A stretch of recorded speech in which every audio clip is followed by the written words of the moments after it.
주의 사랑으로 사랑합니다. 우리 앞뒤 좌우에 계신 분들과 이렇게 한번 인사할까요? 주님의 사랑으로 사랑합니다. 한 번 더 인사할까요? 잘 오셨습니다. 한 번만 더 할까요? 졸지 맙시다.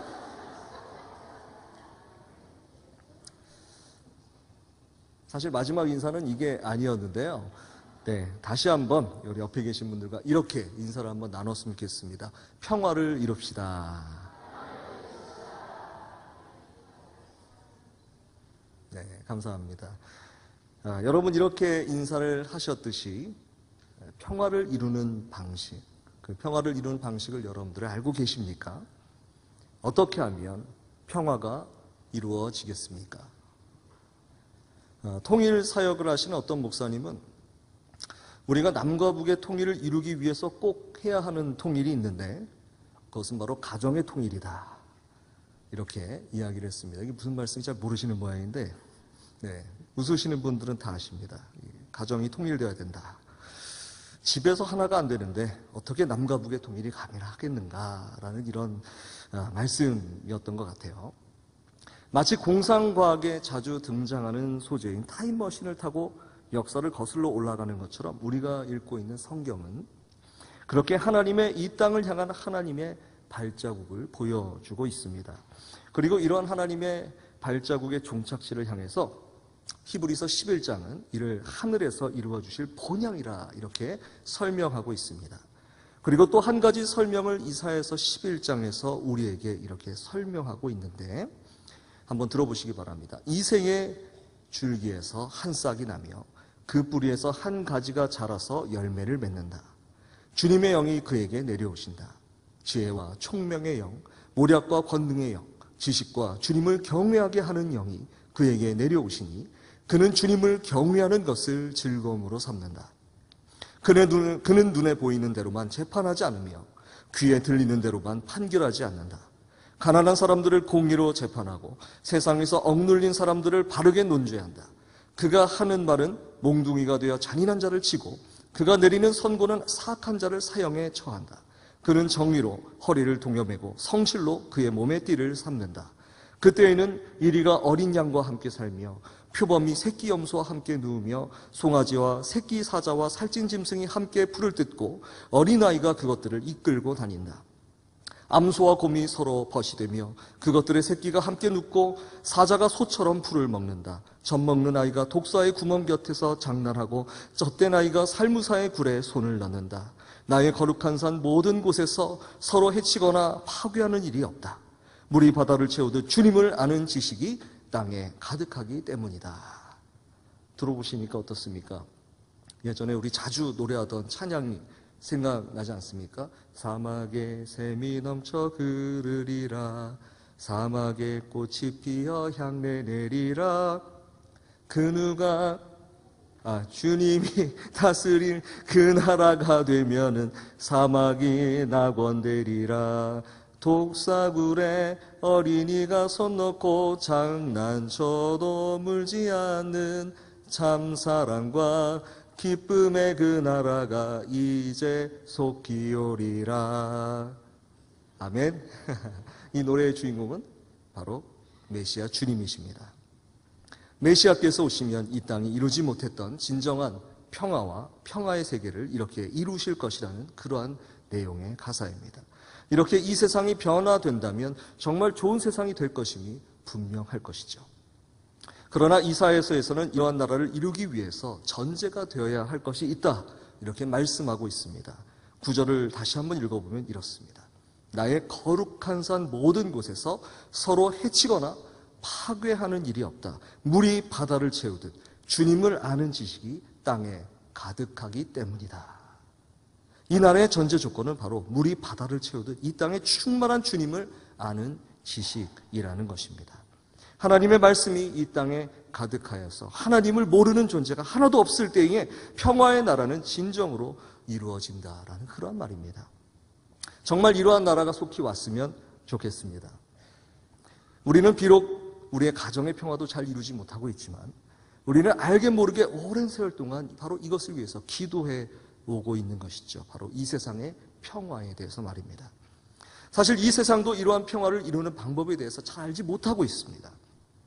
여러 가지 철학과 또 이론, 또 담론들이 매 시대마다 위대하다고 평가되는 사람들에 의해서 재창되어 왔지만 실제로 지금까지 역사가 발생하여 지금에 이르기까지 이러한 평화를 진정으로 이루었던 적은 없었다라는 것이죠. 이사야서 11장의 평화의 모습은 이 세상이 추구하는 모습과는 사뭇 이질적인 모습을 보여주는 것입니다. 세상은 이렇게 어린 아이가 독사굴에 손 넣어도 물지 않는 평화의 모습을 믿지 않습니다. 오로지 눈에 보여야 하며 손에 잡혀야 하는 평화를 원해 왔고 앞으로도 그렇게 추구해 갈 것입니다.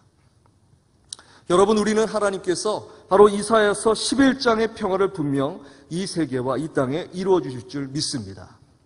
그것은 그러한 평화의 나라가 이 땅에 임해야 하지만 바로 우리에게 소망이 있기 때문입니다. 그러나 그렇게 평화를 이루는 방법은 무엇입니까?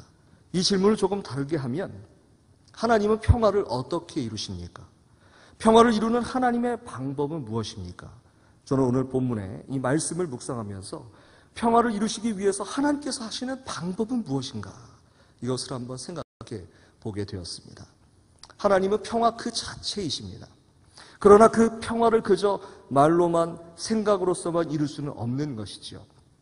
하나님께서는 이스라엘 백성을 애굽에서 인도해 내시면서 그들에게 이루고자 하는 하나님의 뜻을 오늘 본문을 통해서 보여주고 계십니다. 출애굽기 19장은 이러한 나라, 즉 하나님에 의해서 이루어질 평화의 나라의 첫 발자국과도 같은 장이라 말씀을 드려도 과언이 아니다, 이렇게 생각을 합니다. 오늘 본문 19장 1절은 이렇게 시작합니다. 우리 1절 말씀 같이 한번 읽어볼까요? 우리 19장 1절입니다. 시작. 이스라엘 자손이 애굽 땅에 나올 때부터 제3월 곧 그때에 그들이 시내 광야에 이르니라. 자, 이스라엘 자손이 애굽 땅에서 나온 때라는 표현은 다시 말하면 이스라엘 자손이 애굽 땅에서 출발했을 때라는 그런 뜻입니다. 이때는 굉장히 중요한 때입니다. 중요한 날입니다. 이날은 이스라엘 백성이 처음으로 시작되었다는 것을 의미하는 그러한 뜻을 갖고 있습니다. 그 후에 이스라엘 민족의 이 달력, 이 종교력이죠. 이 달력을 만들 때 출애굽한 달을 첫 달로 삼아서 이 달을 아비벌이다, 이렇게 칭하기도 했습니다. 이스라엘 자손에게도 큰 의미를 가지고 있는 이날, 즉 애굽에서 출발한 날을 19장에서는 첫 절에서 언급하고 있습니다. 애굽에서 나올 때부터 여러분 무슨 일이 있었습니까? 이스라엘 민족, 하나님의 민족이라는 큰 그룹이 발생한 것을 말하는 것이죠. 이스라엘은 누굽니까? 바로 야곱의 다른 이름입니다. 야곱은 이상의 쌍둥이 두 아들 중 막내로서 형의 장자권을 탈취했었죠. 그렇지만 삼촌 집에서 종노릇을 하면서 하나님의 인도하심을 깨닫고 다시 본향으로 돌아와 자신의 아들들로 12지파를 이루게 되었습니다. 이스라엘의 아버지는 이삭이며 또 그 아버지는 믿음의 조상이라 불리는 아브라함이죠. 이렇듯 창세기까지 이어지면서 이스라엘 백성은 이렇게 피와 피로 이어지는 가족의 이미지를 그려왔었지만, 그리고 특히 이스라엘 백성들은 그렇게 여겼지만 이 이스라엘 백성은 출애굽기로 들어가면서 특히 애굽을 나오게 되면서 이러한 혈족의 이미지라는 바로 그것의 큰 벽을 경험하게 됩니다. 자신들은 이집트로 이주하면서 무려 장정만 60만이 넘는 큰 민족을 이루게 되죠. 전체 인구가 약 200만에서 300만 명을 훨씬 뛰어넘는 어마어마한 무리가 되는 것입니다.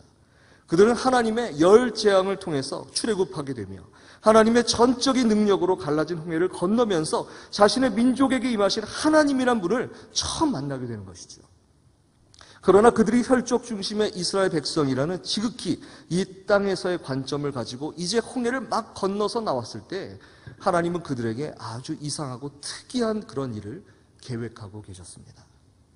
그들을 시내 광야를 통과해서 젖과 꿀이 흐르는 땅의 가나안으로 진행시키지 않으시고 그와는 반대길에 있는 척박한 땅 시내산으로 인도하고 계셨던 것이죠. 여러분 한번 생각해 보십시오.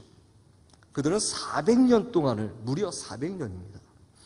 이집트의 종살이를 하다가 이제 막 노예 신분을 해방받았습니다. 그래서 그들을 막고 있었던 물리적인 장벽인 홍해를 이제 넘어감으로써 이제 그 어떤 물리적 속박도 할 수 없는 명실공히 자유의 신분이 되었죠. 자, 이렇게 자유의 신분이 되면 그들이 어떻게 되어야 되는 것이 마땅한가요? 그들이 고생했던 모든 노고가 위로되어져야만 하고 그들이 원했던 나라로 직행하는 것이 아마 순리가 되겠지요. 세상적으로 보면 말입니다. 1945년에 나치가 유럽과 미국 연합군의 항복을 선언하면서 그때까지 알려지지 못했던 나치의 유명한 만행 중의 하나인 아우슈비츠와 같은 수많은 유대인 수용소가 드러나게 되었습니다. 연합군이 그곳을 처음 발을 디뎠을 때에 마치 생지옥을 경험하는 것 같이 그렇게 고백할 정도로 이미 죽어있는 그런 시체의 무덤들, 죽어가는 사람들, 아직도 연기가 새어나오는 독가스실 등이 그곳에 널려 있었던 것을 보게 되었던 것이죠. 그곳에서 그들은 경악을 합니다. 아직까지 생존해 있었던 사람들이 있었던 거예요. 그래서 그 사람들은 연합군이 그곳에 폐쇄된 문을 활짝 열었을 때에 엄청난 자유를 만끽했을 것입니다.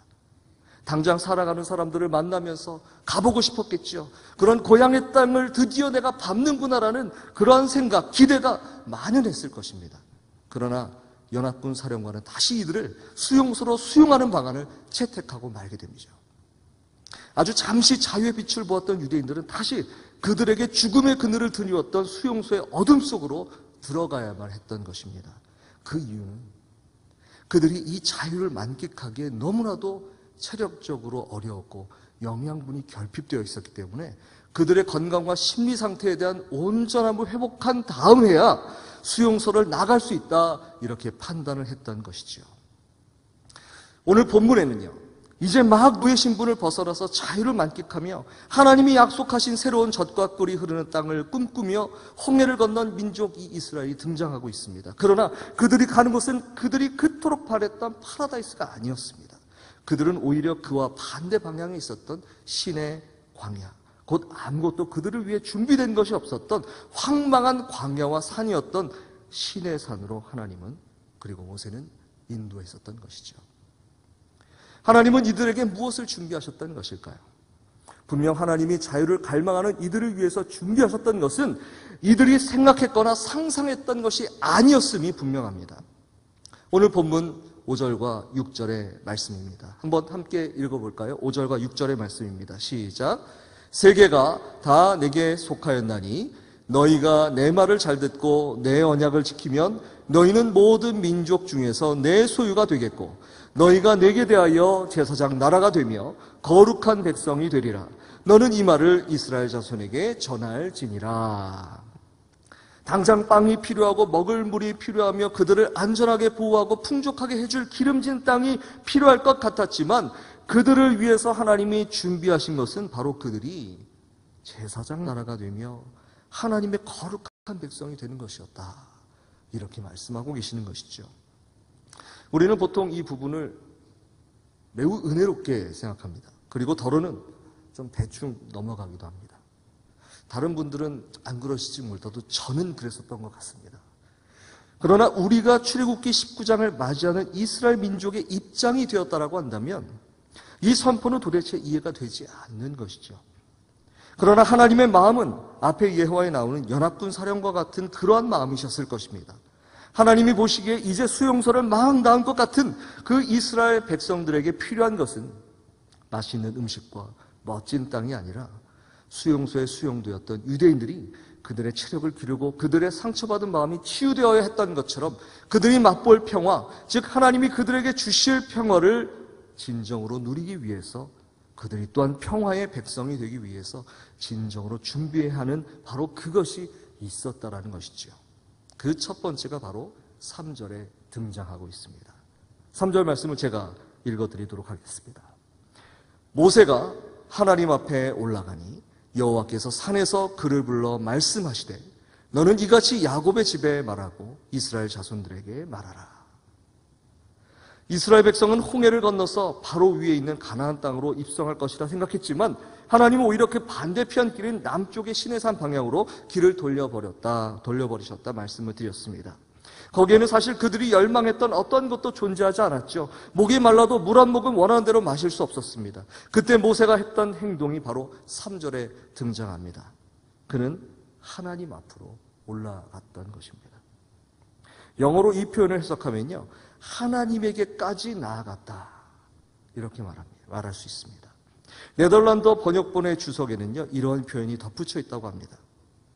그 산 위에 구름 기둥 있는 곳으로 올라갔다라는 것입니다.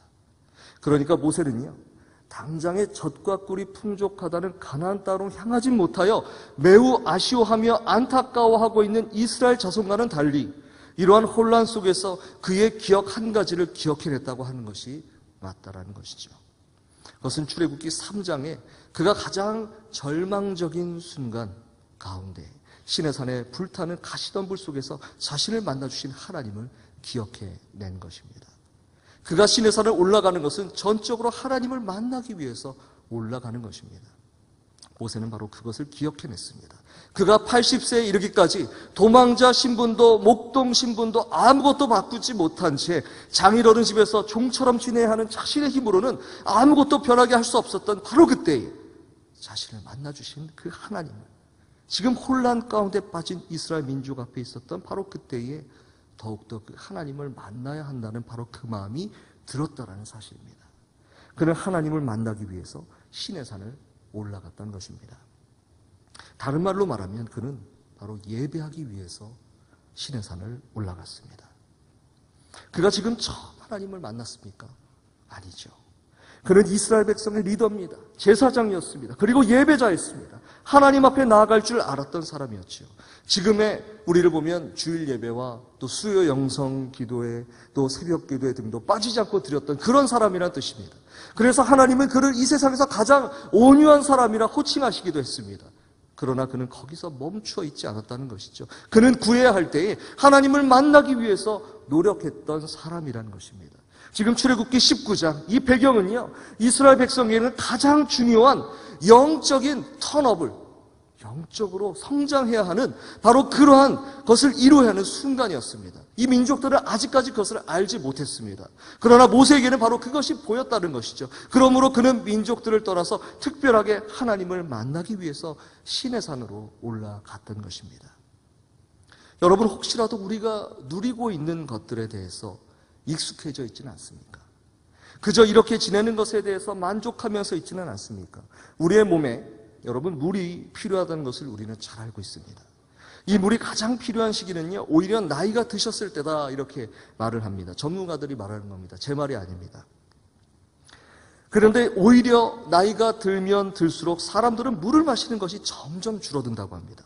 왜냐하면 물을 마시는 것이 너무 익숙하기 때문에 목마른 현상을 잘 느끼지 못해서 잘 마시지 않는다는 것입니다. 물을 잘 드시지 않기 때문에 어떤 현상이 생기냐면 수분 부족으로 탈수 현상이 일어나고 마는 것입니다.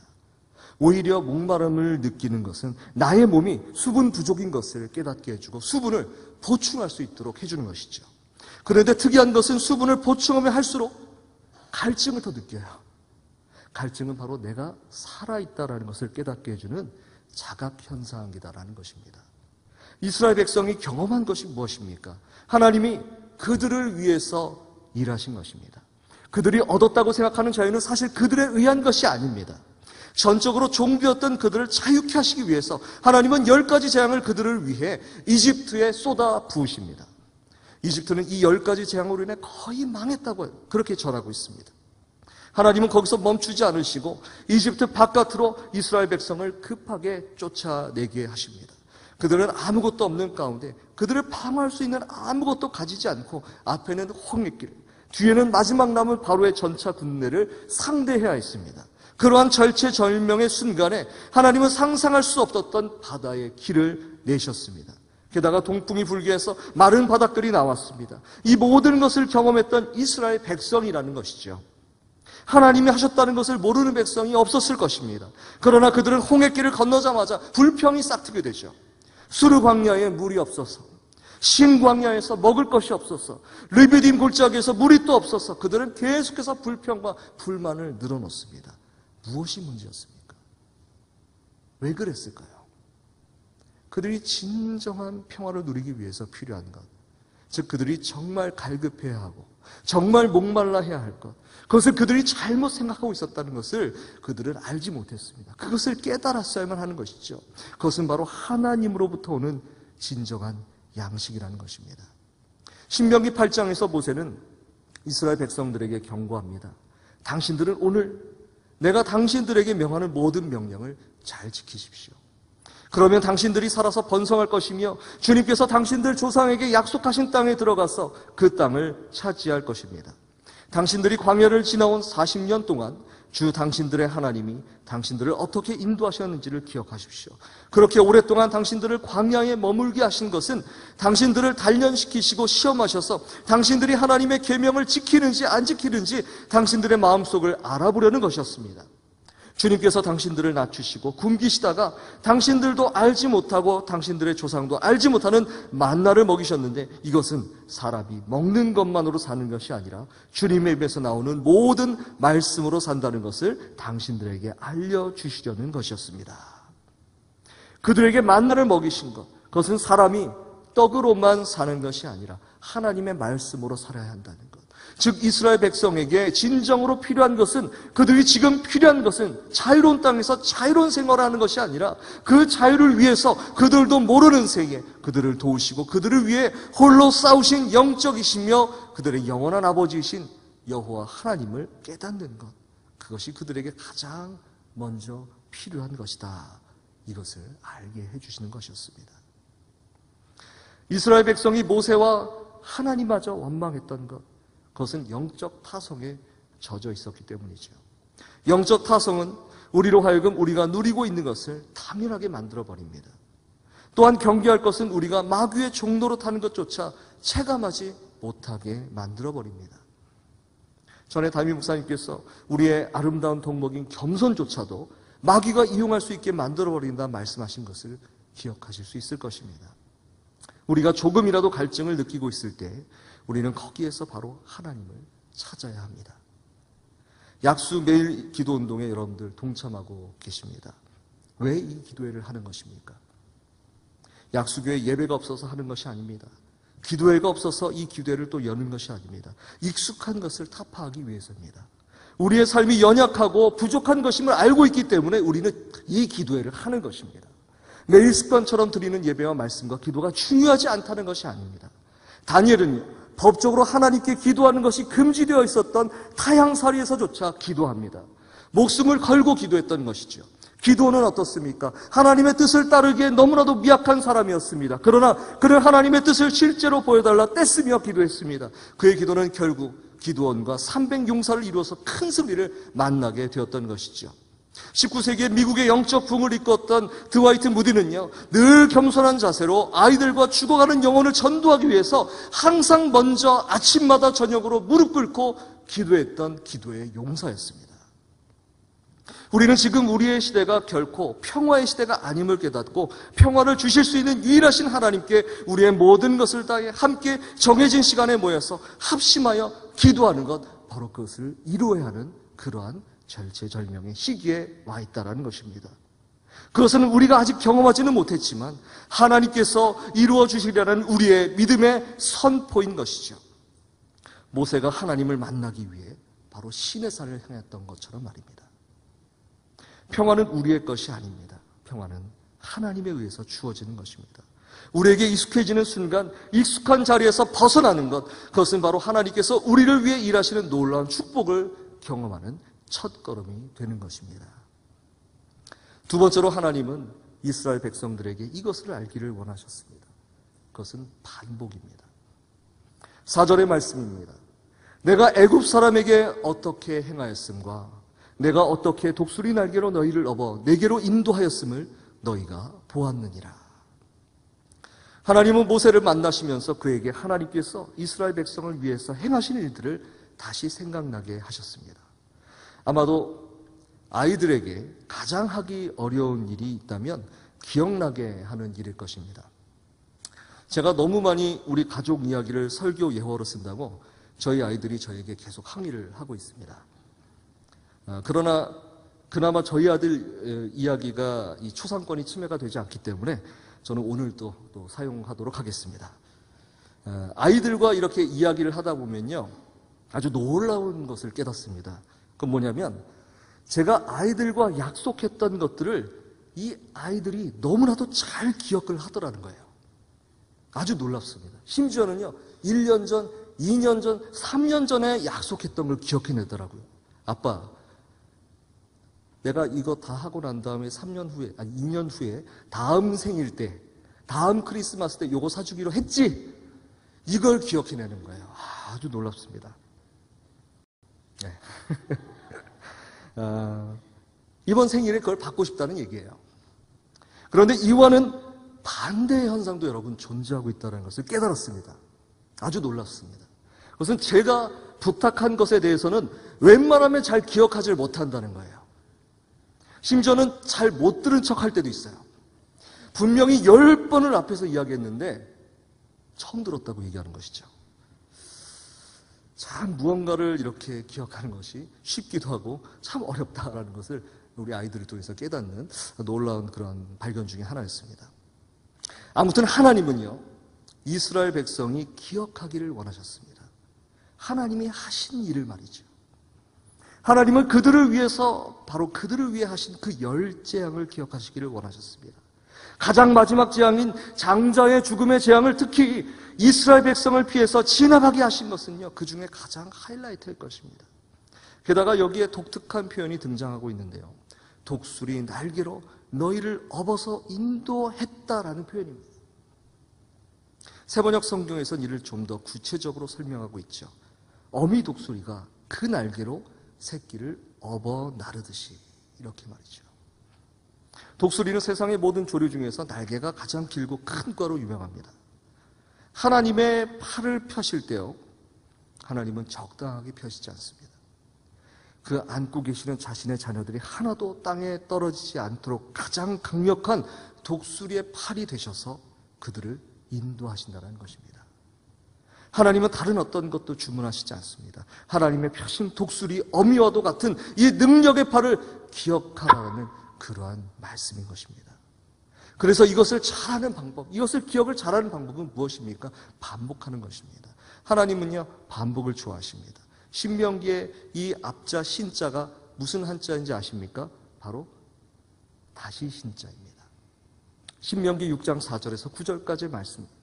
이스라엘아 들으라. 우리 하나님 여호와는 오직 유일한 여호와이시니 너는 마음을 다하고 뜻을 다하고 힘을 다하여 내 하나님 여호와를 사랑하라. 오늘 내가 네게 명하는 이 말씀을 너는 마음에 새기고 내 자녀에게 부지런히 가르치며 집에 앉았을 때에든지 길을 갈 때에든지 누워있을 때에든지 일어날 때에든지 이 말씀을 강론할 것이며 너는 또 그것을 내 손목에 메어 기호를 삼으며 내 미간에 붙여 표로 삼고 또 내 집 물설주와 바깥문에 기록할지니라. 쉐마 이스라엘, 들어라 이스라엘아, 이렇게 시작하고 있습니다. 유대인들은 말씀을 반복하여서 암송하는 것을 굉장히 잘합니다. 바로 이 말씀 때문이죠. 말씀에서 어떻게 하라고 하나님 명령하시고 계십니까? 먼저 마음에 새기라 말씀하고 있죠. 그리고 내 자녀에게 부지런히 가르치라 이렇게 말씀하십니다. 그 다음으로 집에 앉았을 때든지 길을 갈 때든지 누워있을 때든지 일어날 때든지 이 말씀을 가르치라, 말씀을 나누라, 그렇게 명령하십니다. 그리고 마지막으로 손에 매기도 하고 이마에 붙여서 항상 달고 다녀야 하며 집 물설주와 대문에도 써서 붙여야 한다는 것이죠. 어떤 분은 자신이 가장 가까운 곳에 붙이라고 하셨기 때문에 화장실에도 붙여놓으셨다 하시는 그런 분도 계십니다. 아무튼 이 모든 일은요, 하나님의 말씀을 반복하기 위해서입니다. 무엇을 기억하기 위해서였습니까? 하나님 사랑하는 법을 지키기 위해서였습니다. 조금만 여유로워도, 조금만 시간이 남아도, 조금만 딴 생각이 들어도 우리는 하나님 말씀을 경청하지 않습니다. 아마도 그런 DNA가 우리 가운데 있는 것 같아요. 이스라엘은 늘 언제나 기억해야 했습니다. 그 한 가지 숙제를 잘 해야 한다는 것이죠. 그것은 하나님이 얼마나 우리를 위해서 행하셨는지 바로 그것을 깨닫는 것이었습니다. 이스라엘 백성은 그들에게 익숙해져 있었던 것을 하나님의 것으로 바꿔야 했습니다. 그리고 그들을 위해서 하나님이 하신 일을 늘 기억해야 했습니다.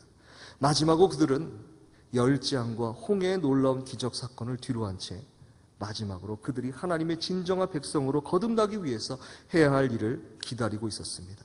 그것은 온전한 하나님의 백성이 되기 위해서 기다려야 하는 것이었죠. 여러분, 부모님이 아이들에게 해주시는 말 중에 아이들이 가장 짜증나는 그러한 말이 뭔 줄 아십니까? 너 크면 다 해줄게. 너 크면 다 해줄 거야. 아마도 여기 계신 분들 중에 이 말을 사용하지 않으신 분은 아마 없으실 거예요. 거의 없으시라 생각합니다.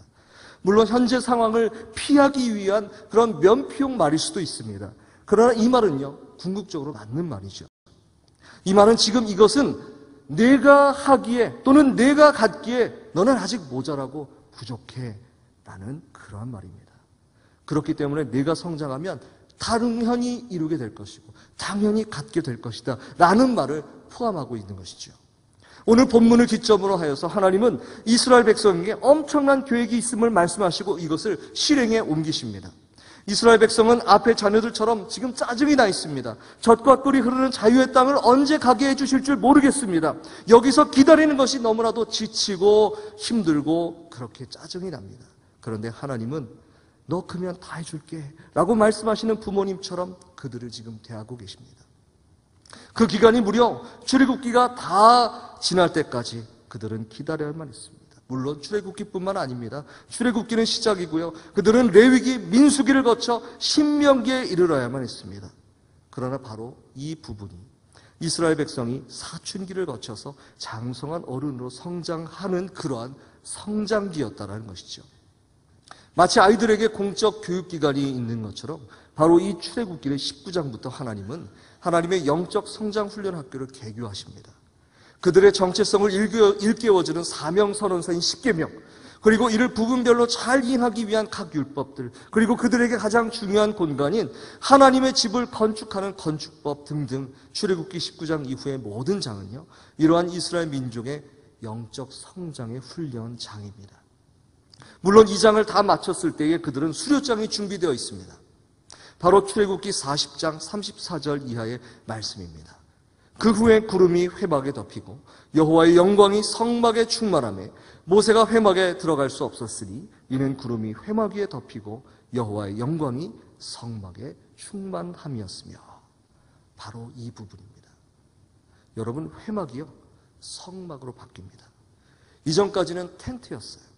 그렇지만 이제는 성막, 영어로 터버너클이라고 성막이 되었습니다.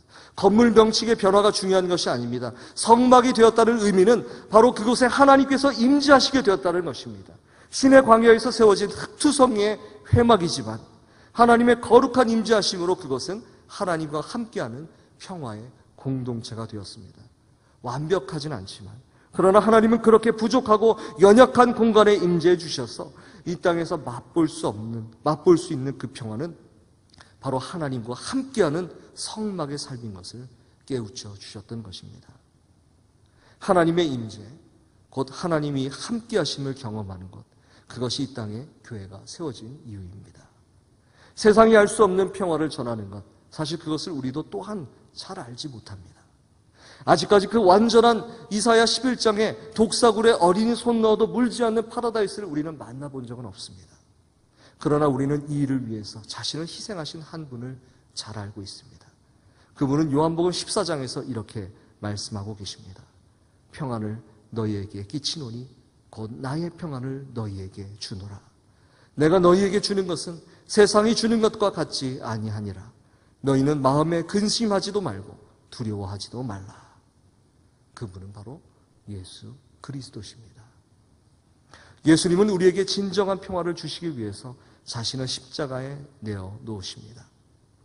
이스라엘의 평화를 위해 하나님께서 그들의 10가지 재앙과 홍해 물결의 방어막이 되어주셨듯이 우리의 영원한 하나님 나라의 평화를 위해 예수님께서는 평화의 언약 십자가를 세워주셨습니다.